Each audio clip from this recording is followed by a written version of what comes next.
Okay mga idol, magtuno kita o plated mga idol. Tanaw mga idol. Mo ni siya mga plated na itong pinalit mga idol. Mo ni napundok na itong tanang mga plated. Kani mga gold plated ni siya. Kani mga gold plated na itong mga pinalit mga idol. Tanaw mga idol. Kani tanang mga gold plated na itong mga idol na pinalit. Ato ni siyang himuon nga pure gold. So tunawon tani siya mga idol, butangan tani aksido kay para mo evaporate ni siya ang bronze ang magpabilin gold.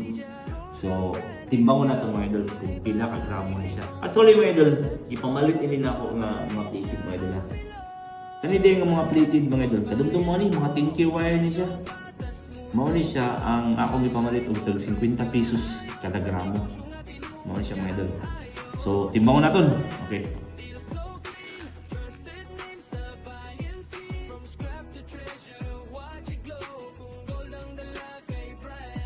Yeah.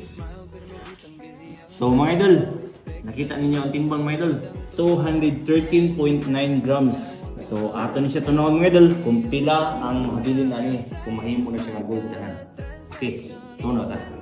So mga idol, mo ni siya itong gold plated mga idol. So ato na tunawon. Okay, tunaw ta mga idol. Tara. Ang una nato ibutang na mga idol kani. Tara.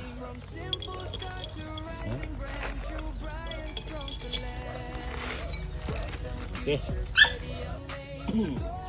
Okay mga idol, ano siya nitric acid mga idol. Kung kasapan ka, asido. So butangan natin asido mga idol. So start na tagbutang og nitric acid mga idol. Kung nitric acid mga idol sa amuan na diri mga idol, asido ang tawagan. O ni sugod nag-asom mga idol. Og ang kanang asom mga idol nga pula mga idol, mo na siya ang bronze mga idol. Kaon ni siya sang asido mga idol. O nagsugod na og asom mga idol. O dara mga idol, tan-awa mga idol. Every transaction pure the truth. Yeah, yeah. Gold na legit. Deal na solid. Gawas na ato na siya gibubuan mga idol. Ato pa jud na siyang gipainitan mga idol kay para dili pud masayang ang atong asido. Man namang painit mga idol, gipabugnaw nato gamay mga idol. Nya bubuan na natong tubig mga idol. Yo! Give up! Yo! Iguman na itong bubuan na sa tubig mga idol. Ibubuday na natin og siyaan mga idol nga gibutangan na ito og gapas mga idol para dili mo largo og kayabo ang atong tubig. May unod nga mga gold mga idol para di ta magsige balik-balik ani atong obra mga idol. Okay, padayon ta sa pagtunaw mga idol.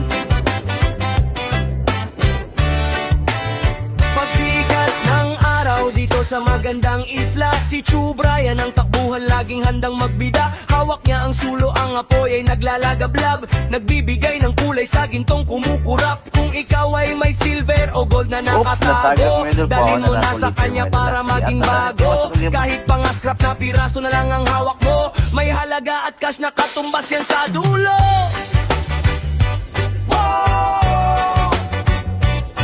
So mga idol, naubos na ang tubig mga idol. O ato na pud na siya bubuan og nitric acid mga idol para mo evaporate jud maayo ang iyang kwan mga idol, iyang bronze mga idol. So ulit-uliton na nato bubog og nitric acid mga idol para matunaw jud na siya ang bronze mga idol og ang mabili na lang mga idol, ang gold na lang mga idol. Okay.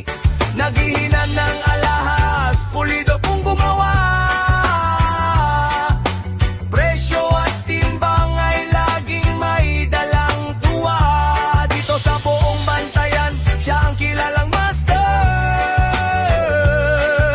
Walang halong stress, ang transaksyon ay mas faster.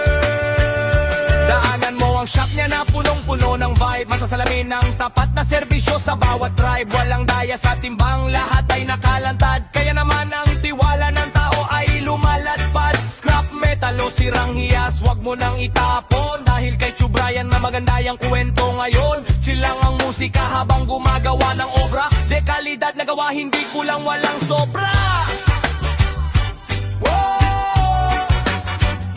De kalidad na gawa, hindi kulang, walang sobra. Si Chu Brian ang suki, matapat at kasaligan. Sa ginto ay pilak, ikaw ay kanyang aalagaan. Naghihiin ang alahas, pulido kung gumawa. Presyo at timbang ay lagi Okay mga idol, medyo taas-taas sa din siya nga procedure mga idol ha. So ato lang siya ulit-ulit no butang og aksido mga idol ha, kay para mawagtan jud ng yang bronze mga idol. Ug hantod sa sunod episode mga idol. Sige. Alright. Yeah, True Brian online. Go buy a shine.